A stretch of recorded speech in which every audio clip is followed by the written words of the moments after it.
যারা যোগ্য তাদের চাকরি নিশ্চিন্ত করার দায়িত্ব সরকারের। চাকরি দেওয়ার ক্ষমতা নেই, চাকরির কারার যাদের ক্ষমতা আছে তাদের আমি ধিক্কার জানাই। আমি বেঁচে থাকাকালীন যোগ্য প্রার্থীদের কারো চাকরি কেড়ে নিতে দেব না। It is my commitment. ভাববেন না আমরা এটাকে ভালোভাবে মেনে নিতে পেরেছি। আপনাদের শোকে আমাদের হৃদয়ও পাথর হয়ে গেছে। আপনাদের শোকে আমরা মানবিক মানুষ, মনে রাখবেন আমাদের রক্ত যেমন আছে, মাংস যেমন আছে শরীরে, আমাদের হৃদয়ে কিন্তু পাথর নেই। এবং তাই একথা বলার জন্য আমাকে জেলেও ভরে দেওয়া যেতে পারে, কিন্তু আই ডোন্ট কেয়ার। আমি মনে করি মানুষ যখন বিপদে পড়ল, সে লাল কি সাদা কি হলুদ বা সবুজ আমার দেখার দরকার নেই।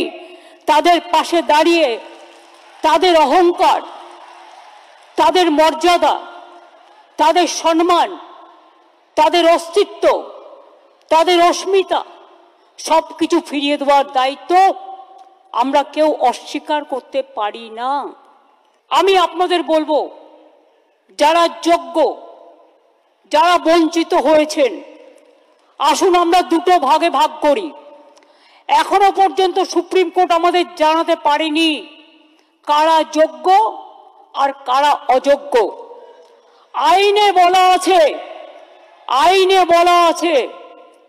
9,000 10,000 people can go scot free but one innocent cannot be punished। এটা হচ্ছে আইনের প্রিন্সিপাল। 2022 থেকে খেলা শুরু করেছিল, একটা নোংরা খেলা। চাকরি দেওয়ার ক্ষমতা নেই, চাকরির কারার যাদের ক্ষমতা আছে তাদের আমি ধিক্কার জানাই।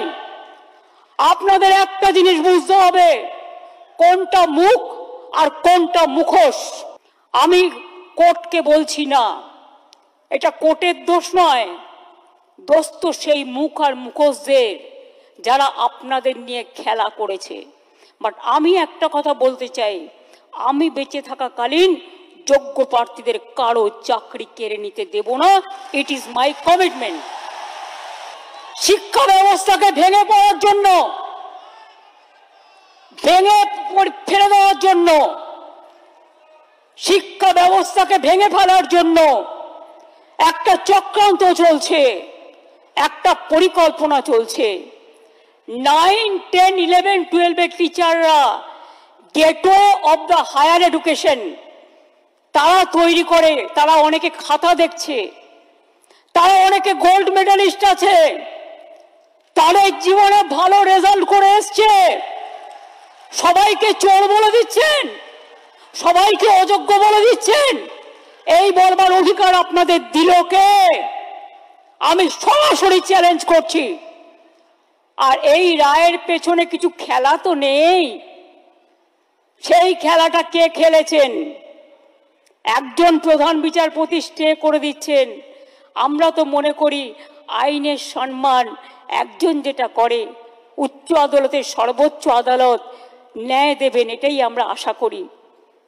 বিচারের বাণী যেন নীরবে নিভৃতে না কাঁদে, এটাই আমরা আশা করি। না খেয়ে মানুষ মেরে দেবার অধিকার তো আমারও নেই, আপনারও নেই, কারোরই নেই।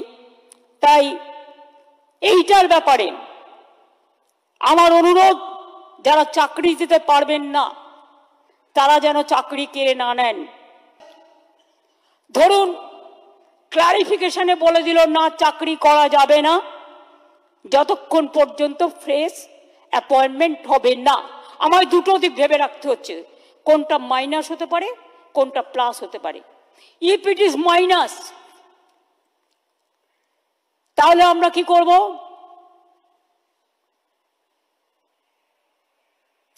মাইনাসেরটা আমার না বলাই ভালো, আমার মাথায় কিছু আছে। আমি ধরে নিচ্ছি এটা প্লাস হবে। প্লাস মানে নিশ্চয়ই ক্লারিফাই করে let the good sense prevails, এবং তারা যারা যোগ্য তাদের চাকরি না কেড়ে নিয়ে তাদের কাজ করবার সুযোগ দেবেন। বাই চান্স যদি না দেয় তাহলেও মনে রাখবেন, যারা যোগ্য তাদের চাকরি নিশ্চিন্ত করার দায়িত্ব সরকারের।